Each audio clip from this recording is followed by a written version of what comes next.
বাংলাদেশের শিল্পের ইতিহাস শুরু হয় তুলির মাধ্যমে। সেই তুলিতে ফুটে উঠেছিল মানুষের জীবন, সংগ্রাম ও সৌন্দর্য।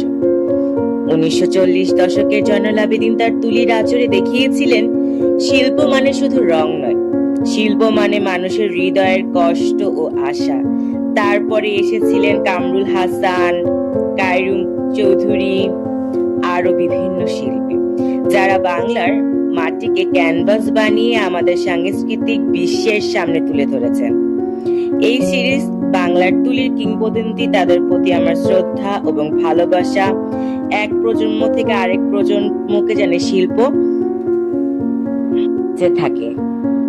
আজকের আয়োজন স্যার জয়নুল আবেদীনের আঁকা। 1943 সালে বাংলার দুর্ভিক্ষে লাখ লাখ মানুষ অনাহারে মারা গিয়েছিল। শিল্পী জয়নুল আবেদীন তার ফ্রেমি স্কেচ সিরিজে সেই ভয়াবহ বাস্তবতাকে তুলে ধরেছেন। তিনি রং ব্যবহার করেন না, শুধুমাত্র কালো কালি এবং তুলি দিয়ে এঁকেছিলেন ক্ষুধার্ত মানুষের মুখ, আহাজারি দেহ আর কাকের মতন অভাবের প্রতীকগুলোকে। আর এই ছবির মাধ্যমে তিনি তা ফুটিয়ে তুলেছিলেন।